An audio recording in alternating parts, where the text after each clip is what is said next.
Hello मेरे प्यारे बच्चों, आप सभी विद्यार्थियों का स्वागत है सरकारी नौकरी कविताज क्लासेस चैनल पर। मेरे प्यारे बच्चों, आज के इस क्लास में मैं आपको प्राक ऐतिहासिक काल पढ़ाने वाला हूँ, जिसमें आपको बताऊंगा इतिहास। इतिहास क्या है, इतिहास की कितने प्रकार हैं, सभी बातों को आज के क्लास में हम लोग जानेंगे। तो चलिए शुरू करते हैं। बच्चों, इतिहास की चर्चा करते हैं तो इतिहास किसे कहते हैं? बीते हुए बातों वर्तमान समय में पढ़ना इतिहास कहलाता है। जो घटना बीत गया उसको अभी हम लोग सिलसिलेवार ढंग से पढ़ रहे हैं, या फिर पुरानी गलतियों से सीख वर्तमान और भविष्य में कभी वैसी गलती न करें, ये सभी इतिहास कहलाता है। इतिहास, इति जोड़ हास, इति मतलब बीत गया।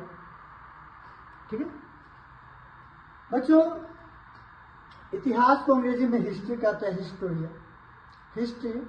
और इसके पिता कौन है? हेरोडोटस। ये बात आप लोग याद रखिएगा।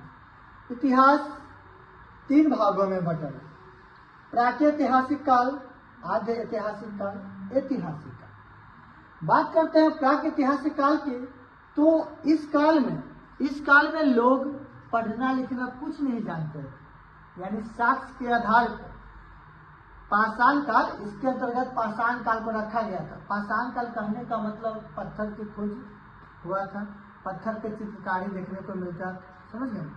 तो जो प्राक ऐतिहासिक काल है बच्चों, यह पाषाण काल के अंतर्गत रखा गया है, जिसमें पूरा पाषाण काल, नव पाषाण काल, मध्य पाषाण काल और नव पाषाण काल तीनों को पढ़ना है, और ताम्र पाषाण काल, इसे भी हम लोग पढ़ेंगे। आद्य ऐतिहासिक काल की बात करेंगे तो आद्य ऐतिहासिक काल इतिहास का ऐसा समय जिसमें लोग लिखना तो जानता था लेकिन पढ़ नहीं पाता, मतलब लिखा गया पढ़ने में दिक्कत होता था, समझ गए? आद्य ऐतिहासिक मतलब आधा इतिहास, और यह जो है इसमें भाव व्यक्त होता था, चित्र को देखकर भाव को व्यक्त किया जाता था। ठीक है, इसमें हम लोग पढ़ेंगे हमारा भारत की सबसे प्राचीन पुराने सभ्यता, हड़प्पा सिंधु घाटी सभ्यता, कांसा ब्रॉन्ज कांस्य युगीन सभ्यता, जो हड़प्पा सभ्यता को कहा जाता है, इसी में हम लोग पढ़ेंगे। आदि ऐतिहासिक काल में तांबे की खोज के बाद कांसा का खोज कैसे हुआ, कौन कौन से धातु मिलकर कांसा बने, सब हम लोग पढ़ेंगे बच्चों। हड़प्पा सभ्यता को भी पढ़ेंगे, सिंधु घाटी सभ्यता को हड़प्पा सभ्यता कहा जाता है, ये सब बातों को हम लोग जानेंगे। तीसरा ऐतिहासिक काल, इतिहास का ऐसा समय जब इतिहास को लिखा भी गया, पढ़ा भी गया, समझा भी गया और समझाया भी गया, यानी लिखित दस्तावेज यहाँ पे मिला ऐतिहासिक काल में, जिसमें हम लोग इतिहास को, ऐतिहासिक काल में इतिहास को 3 भागों में बांटा गया है। एनिशिएंट पीरियड कहने का मतलब प्राचीन काल, मेडिएवल पीरियड मध्यकालीन काल, मॉडर्न पीरियड आधुनिक काल, नेहरू पीरियड नेहरू काल, और विश्व इतिहास। तो आज के क्लास में बस हम जानेंगे प्राक ऐतिहासिक काल और आद्य ऐतिहासिक काल। तो चलिए मेरे प्यारे बच्चों, शुरू करते हैं प्राक ऐतिहासिक काल। शुरू से समझिएगा, अतीत का अध्ययन इतिहास कहलाता है। अतीत का अध्ययन क्या कहलाता है? इतिहास कहलाता है। इतिहास के जनक हेरोडोटस को कहते हैं। इतिहास के जनक किसे कहते हैं बच्चों? हेरोडोटस को कहते हैं, हेरोडोटस को कहते हैं। ठीक है, मानव जाति का पालना अफ्रीका महादेश को कहा जाता है। मानव जाति का पालना मतलब मनुष्य के उद्भव सबसे पहले कहाँ पे हुआ था? अफ्रीका महादेश में। आप लोग इसे याद रखिएगा।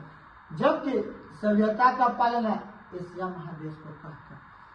हम लोग, भारत जो है एशिया महादेश के अंतर्गत आता है। सभ्यता, संस्कृति, रीति रिवाज का पालना देश किसको कहा जाता है बच्चों? एशिया महादेश को।